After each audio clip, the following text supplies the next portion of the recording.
Mystic vibration numerology. ఒక వ్యక్తి చాలా ఇండిపెండెంట్గా ఉన్నాడన్న, విపరీతమైన ధైర్యం ఉంది అన్న, ఒపీనియన్ కరెక్ట్గా చెప్పగలడు అన్న, తన దగ్గర ఉందా లేదా చూసుకోకుండా చారిటీ పెట్టేయగలడు అన్న, అందరికంటే ఒక ఆకు తెలివితేటలు ఎక్కువ ఉన్నాయన్న, మీరు ఖచ్చితంగా వాళ్ళని 21లో వేసేయచ్చు. ఎందుకు అంటే 21 అనే నెంబర్కి వచ్చిన లక్షణాలు ఇవి. వీళ్ళకి వివాహ జీవితంలో ఇబ్బందులు కనపడవు, ఉండవు కూడాను. రెస్పాన్సిబిలిటీ కానివ్వండి, వాళ్ళు రియాక్ట్ అవ్వడం కానివ్వండి, నిజంగా బాగుంటుంది. సెన్సిటివ్నెస్ ఉంటుంది వాళ్ళల్లో. At the same time hardness కూడా ఉంటుంది. హార్డ్నెస్ ఎలా ఉంటుంది అంటే ఇంకా వాళ్ళు అన్న మాట మించి పక్కకి పొరపాటును కూడా జరగదు. ఇది 21 నెంబరు. అయితే దీనికి మోనోగ్రామ్లో ఎటువంటి నెంబర్స్ ఉంటే అద్భుతాలు జరుగుతాయి అంటే, ఒక 21 మెరైన్ ఇంజనీరింగ్ ఎంచుకుంటుంది. ఆ మోనోగ్రామ్లో వచ్చే నెంబర్ నాకు తెలుసు. ఒక 21 ఐఏఎస్ ఆఫీసర్ అవుతుందండి. ఏ నెంబర్ పడితే వీళ్ళు ఐఏఎస్కి వెళ్తారో తెలుసు. ఒక 21 బ్యాంకింగ్ సెక్టార్లో దూసుకుపోతుందండి, మామూలుగా ఉండదు. ఇదే 21 ఒక రిఫైనరీస్లో ప్రపంచం మొత్తం తనదే అన్నట్టుగా ఉంటుంది. ఇది 21 based on centre number in monogram అండి. మనకి పైకి కనపడే 21 మనల్ని ఏమీ నిర్వచించదు, నిర్ధారించదు, టెస్ట్కు కూడా దొరకదండి. అన్లెస్ మీరు ఆ నెంబర్ తీస్తే తప్ప. తెలిసి ఉండాలండి. దీనికి మీకు మినిమంగా నాలెడ్జ్ అయితే వైబ్రేషన్స్లో ఉండాలి. అండ్ వైబ్రేషన్స్ చెప్పే ఏ వ్యక్తి కూడా పొరపాటును కూడా గ్రహాలని కలుపుకున్నారనుకోండి, అది ప్యూర్లీ ఆస్ట్రాలజీ, భాష రంగు మార్చుకుని మీ దగ్గరికి ఇలా వస్తుంది.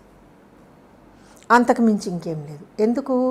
మీకు నెంబర్లతో ఏం చేయాలో తెలియనప్పుడు మీరు ఆస్ట్రాలజీ తీసుకోండి. Yes, I'm going to stick on my word. మీరు నెంబర్స్ భాష తెలిస్తే గ్రహాల జోలికి మీరు వెళ్ళరు. మీకు ఇంట్రెస్ట్ ఉండి astronomy, how it look like అనేది మీరు చూస్తే చూడండి. జూపిటర్ ఫ్యాంటాస్టిక్, చూద్దాం. ఆస్ట్రానమీ ఎన్ని వేల మైళ్ళ దూరంలో ఉంది, ఎంత స్పీడ్తో తిరుగుతుంది, ఇంతవరకు ఓకే. కానీ జూపిటర్ మనకి తెలివితేటలు ఇస్తాడు అని అంటే ఆ మాట చెప్పాల్సిన శాస్త్రం ఒకటి ఉందండి, అది ఆస్ట్రాలజీ. గురుదశ యోగిస్తుంది అని మీరు ఎక్కడైనా అనగలరంటే ఆస్ట్రాలజీలో అనగలరు. There is no chance and scope in numbers అండి. వైబ్రేషన్స్లో ఆ ఛాన్సే లేదు. మీరు ఎప్పుడైతే ఇలా పెట్టారో మీకు వైబ్రేషన్స్ కనపడవు, మీకు లెక్క తెలీదు, ఖచ్చితంగా ఆస్ట్రాలజీలో మునిగిపోవాల్సిందే. ఆల్రెడీ ఉన్న ఆస్ట్రాలజీ ఎన్హాన్స్ చేయండి. ఎందుకంటే ఈ నెంబర్లను తోకలా తగిలించటం. అలాగా ఇక్కడ 21కి అంత హార్డ్గా ఉండగలదండి. నాలెడ్జ్ సీకింగ్ విషయంలో చాలా హార్డ్ ఉంటుంది. ఒక బెస్ట్ టీచర్ కావాలంటే మనకి 21ని మించిన ఇదే లేదు. గురువు 21లో పుడితే అద్భుతం.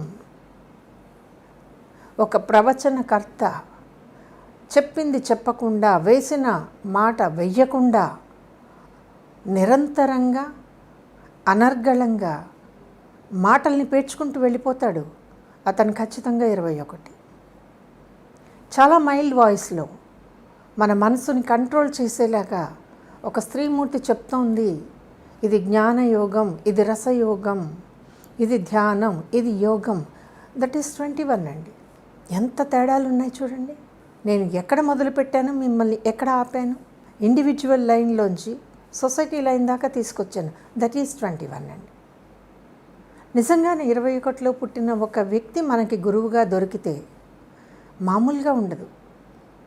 అరమరికలు లేకుండా ఏం చెప్పాలో చెప్పేస్తారు. అఫ్కోర్స్ నన్ను మీరు అడగచ్చు, మేడం మీరు 21లో పుట్టారా, మీరు గురువా కాదా అని. నేను గురువుని కాదండి. ఐఎమ్ నాట్ ఎ గురువు. నిజంగా నాకు అంత ఓపిక కూడా లేదు. ప్లస్ నా దగ్గరకు వచ్చిన నాలెడ్జ్ని నేను దాచేయాలనుకుంటాను తప్ప ఓపెన్గా ఒక వాణిజ్య వస్తువులాగా అమ్మకానికైతే పెట్టను. తర్వాత ఎవరికి వెళ్తుంది నాకు తెలియదు. నా డ్యూటీ ఏమిటి అంటే నా దగ్గరకు వచ్చిన సబ్జెక్టుని నేను ఎలా వాడాలో అలా వాడతాను. అందులో శషబిషలు ఏమీ లేవండి. సో 21లో మనకు ఫిజిక్స్ టీచర్ దొరికిన, ఒక మ్యాథ్స్ టీచర్ దొరికిన, మనకి లైఫ్లో మ్యాథ్స్ ఫిజిక్స్ అంటే భయం పోతాయి. ఒక 10th క్లాస్ అమ్మాయి, ఒక 30 to 40% వచ్చే అమ్మాయి కేవలం ఒక గురువు వల్ల మ్యాథ్స్లో 80 తెచ్చుకుంది అంటే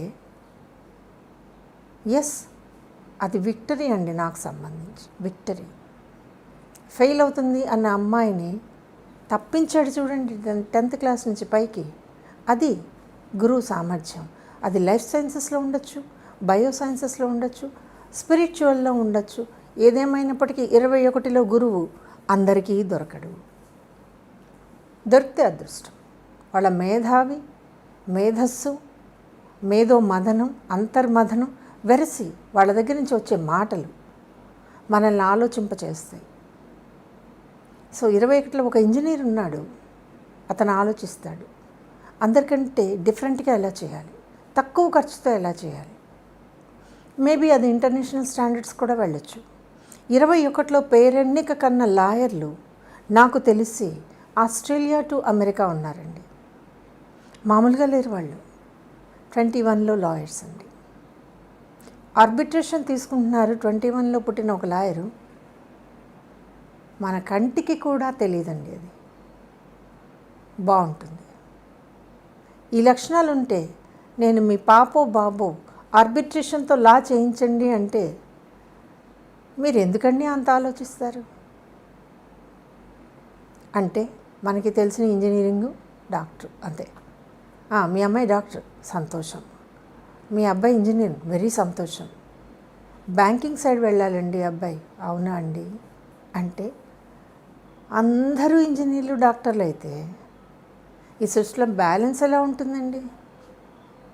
ఉండదు కదా. అందుకే చెప్తున్నాను, 21కి ఏది కరెక్ట్గా సరిపోతుందో అందులో మీరు 21ని పెడితే there is no chance for cheating, లేదా మనం బలి పశువులు కావటం, లేదా సాక్రిఫైస్ చేయటం. ఇది 21లో ఉన్న అత్యద్భుత లక్షణం. ఈ వీడియో కనుక మీకు నచ్చితే లైక్ చేయండి, షేర్ చేయండి, మా ఛానల్ని సబ్స్క్రైబ్ చేయండి.